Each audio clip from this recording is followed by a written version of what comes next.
ওম শান্তি। 16 জানুৱাৰী 2026 বৰ্ষৰ মুৰলীৰ সম্পূৰ্ণ সাৰকথা। আজি বাবাই কৈছে, মৰমৰ সন্তানসকল, তোমালোকে যিয়েই কৰ্ম কৰা তাৰ ফল অৱশ্যে পোৱা যায়। নিষ্কাম সেৱাটো কেৱল একমাত্ৰ পিতাইহে কৰে। আজিৰ গীত। নিশাৰ পথিক, ক্লান্ত হৈ নাযাবা, ৰাত কে ৰাহি থকমত জানা। অতি মৰমৰ সন্তানসকলে গীতটি শুনিলা। আত্মিক পিতাই সন্তানসকলক ইয়াৰ অৰ্থও বুজায়। তোমালোক সন্তানসকলে জানা, আমি 5000 বছৰ পূৰ্বৰ দৰে পুনৰাই বেহদৰ পিতাৰ পৰা পঢ়োঁ। এই বিনাশো পুনৰাই নিশ্চয় হ'ব। কিমান ডাঙৰ ডাঙৰ বোমা তৈয়াৰ কৰি থাকে, বহুত শক্তিশালী তৈয়াৰ কৰে, থৈ দিবলৈতো তৈয়াৰ নকৰে নহয়। এই বিনাশো শুভ কাৰ্যৰ বাবে হয়। তোমালোক সন্তানসকলে ভয় কৰাৰ কোনো দৰকাৰ নাই। এয়া হ'ল কল্যাণকাৰী যুদ্ধ। পিতা আহেই কল্যাণৰ বাবে। কয়ো, পিতা আহি ব্ৰহ্মাৰ দ্বাৰা স্থাপনা, শংকৰৰ দ্বাৰা বিনাশৰ কৰ্তব্য কৰায়। সেয়েহে এয়া বোমা আদি হয়েই বিনাশৰ বাবে। তাৰ লগে লগে প্ৰাকৃতিক দুৰ্যোগো হয়। তাক কোনো ঈশ্বৰীয় দুৰ্যোগ বুলি নকয়। এই প্ৰাকৃতিক বিপদ আপদবোৰ ড্ৰামাত নিৰ্ধাৰিত হৈ আছে। এয়া কোনো নতুন কথা নহয়। কিমান ডাঙৰ ডাঙৰ বোমা তৈয়াৰ কৰি থাকে। তেওঁলোকে কয়, আমি চহৰৰ পৰা চহৰ নিঃশেষ কৰি দিম। এতিয়া জাপানৰ যুদ্ধত যি বোমা পেলালে, এয়াতো বহুত সৰু। এতিয়াতো ডাঙৰ ডাঙৰ বোমা তৈয়াৰ কৰিছে। যেতিয়া বেছি সমস্যাত পৰে, সহ্য কৰিব নোৱাৰে, তেতিয়া বোমা বৰ্ষণ কৰা আৰম্ভ কৰি দিয়ে। কিমান লোকচান হ'ব, সেয়াও পৰীক্ষা কৰি চাই আছে। বিবেকেও কয়, পুৰণি সৃষ্টি নিশ্চয় নাশ হ'ব। সত্য যুগত ইমান মনুষ্য নাথাকিব। সেয়েহে এই সকলোৰে বিনাশ হ'ব। এই প্ৰাকৃতিক দুৰ্যোগ কল্পপূৰ্বেও হৈছিল। পুৰণি সৃষ্টি নাশ হ'বই। এনেকুৱা দুৰ্যোগটো বহুত হৈ আছে, কিন্তু সেয়া কম পৰিসৰত হয়। এতিয়াতো এই পুৰণি সৃষ্টি সকলো নাশ হ'ব। তোমালোক সন্তানসকলতো বহুত আনন্দিত হোৱা উচিত। আমাক আত্মিক সন্তানসকলক পৰম পিতা পৰমাত্মা পিতাই বহি বুজায়। এই বিনাশ তোমালোকৰ বাবে হৈ আছে। পিতাই অনেক প্ৰকাৰৰ সাৰ কথা শুনায়। পাছত কাৰোবাৰ বুদ্ধিত ভালদৰে ধাৰণ হয়, কাৰোবাৰ বুদ্ধিত কম। বুঢ়ীসকলে বুজি পায়, শিৱ বাবাক স্মৰণ কৰিব লাগে। বছ, তেওঁলোকৰ বাবে বুজোৱা হয়, নিজক আত্মা বুলি বুজি পিতাক স্মৰণ কৰা। তথাপিও উত্তৰাধিকাৰটো পাই যায়, লগত থাকে।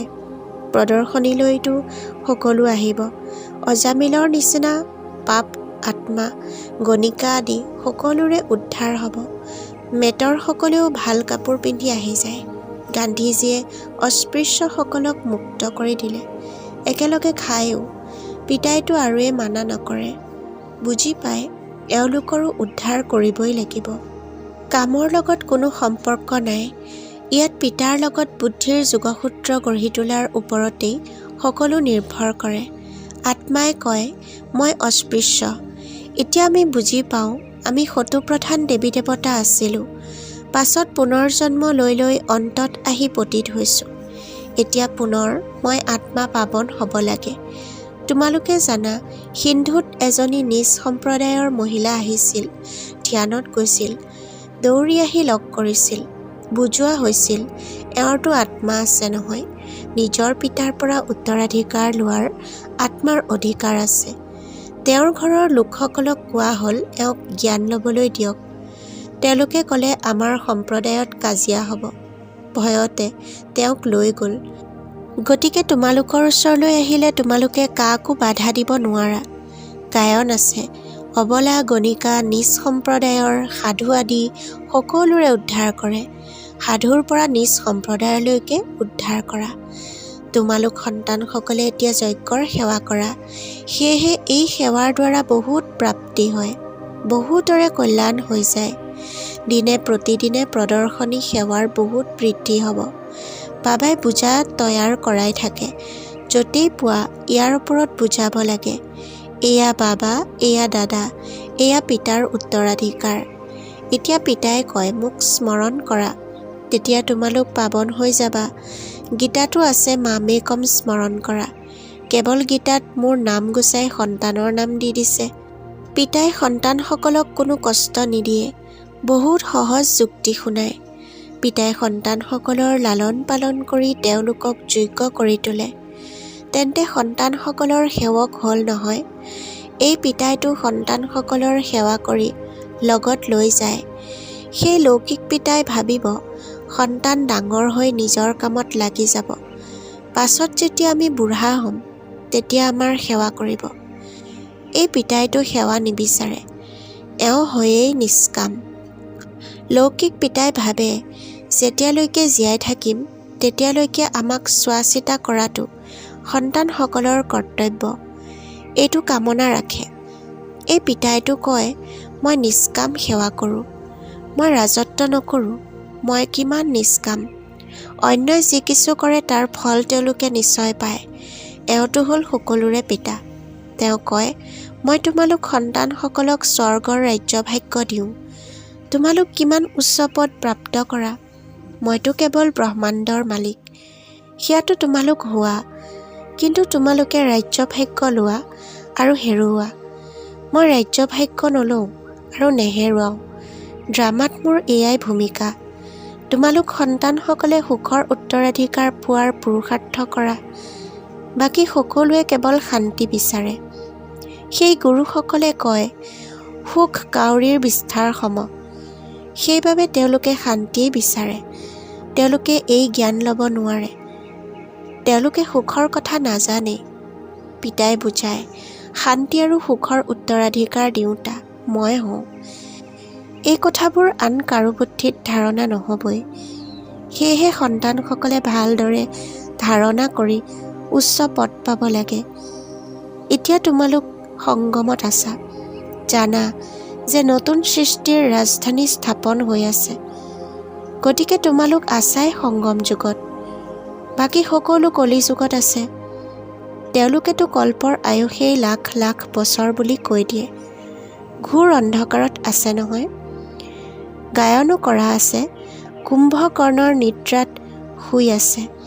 বিজয়টো পাণ্ডৱসকলৰ গায়ন কৰা হৈছে। তোমালোক হৈছা ব্ৰাহ্মণ, যজ্ঞ ব্ৰাহ্মণেহে ৰচে। এয়াতো সকলোতকৈ ডাঙৰ বেহদৰ বিশাল ঈশ্বৰীয় ৰুদ্ৰ যজ্ঞ। সেই হদৰ যজ্ঞ অনেক প্ৰকাৰৰ, এই ৰুদ্ৰ যজ্ঞ এবাৰেই হয়। সত্যযুগ ত্ৰেতাত আকৌ কোনো যজ্ঞ নহয়, কিয়নো তাত কোনো আপদ আদিৰ কথাই নাই। সেয়া সকলো হ'ল হদৰ যজ্ঞ। এয়া হৈছে বেহদৰ। এয়া বেহদৰ পিতাই ৰচনা কৰা যজ্ঞ, য'ত বেহদৰ আহুতি হ'ব। বেহদৰ যজ্ঞ এবাৰেই হয়। ইয়াত এই গোটেই সৃষ্টি স্বাহা হৈ যায়। এয়া হ'ল বেহদৰ ৰুদ্ৰ জ্ঞান যজ্ঞ। ইয়াত মুখ্য হ'ল জ্ঞান আৰু যোগৰ কথা। যোগ অৰ্থাৎ স্মৃতি। স্মৃতি শব্দটি বহুত মিঠা। যোগ শব্দটি সাধাৰণ হৈ গৈছে। যোগৰ অৰ্থ কোনেও বুজি নাপায়।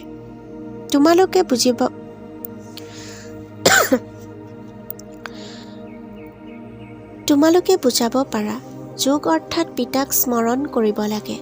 বাবা, আপুনিতো আমাক বেহদৰ উত্তৰাধিকাৰ দিয়ে। আত্মাই কথা পাতে, বাবা আপুনি পুনৰাই আহিছে। আমিতো আপোনাক পাহৰি গৈছিলোঁ। আপুনি আমাক বাটচাহি দিছিল, এতিয়া পুনৰ আহি মিলিত হৈছে। আপোনাৰ শ্ৰীমতত আমি নিশ্চয় চলিম। এনেকৈ ভিতৰি নিজৰ লগত কথা পাতিবলগীয়া হয়। বাবা, আপুনিতো আমাক বহুত ভাল ৰাস্তা দেখুৱায়।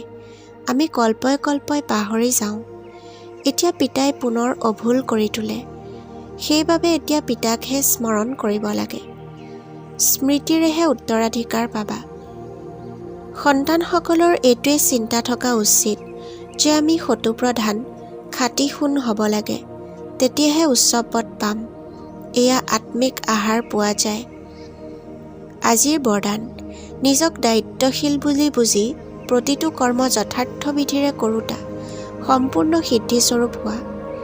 ব্যাখ্যা, এই সময়ত তোমালোক সংগমযোগী শ্ৰেষ্ঠ আত্মাসকলৰ প্ৰতিটো শ্ৰেষ্ঠ কৰ্ম গোটেই কল্পৰ বাবে বিধান হৈ আছে।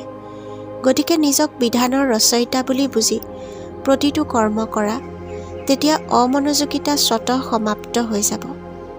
সংগম যুগত মই বিধানৰ ৰচয়িতা, দায়িত্বশীল আত্মা হওঁ, এইটো নিশ্চয়তাৰে প্ৰতিটো কৰ্ম কৰা, তেতিয়া যথাৰ্থ বিধিৰে কৰা কৰ্মৰ সম্পূৰ্ণ সিদ্ধি অৱশ্যে প্ৰাপ্ত হ'ব। শ্লোগান: সৰ্বশক্তিমান পিতা লগত থাকিলে মায়া কাগজৰ বাঘ হৈ যাব। ওম শান্তি। সেৱাৰ সুবিধাৰ অৰ্থে আমাৰ এই চেনেলটো লাইক, ছাবস্ক্ৰাইব আৰু ঈশ্বৰীয় পৰিয়ালৰ সদস্যসকলৰ সৈতে শ্বেয়াৰ কৰিব বুলি আশা কৰিলোঁ। ধন্যবাদ।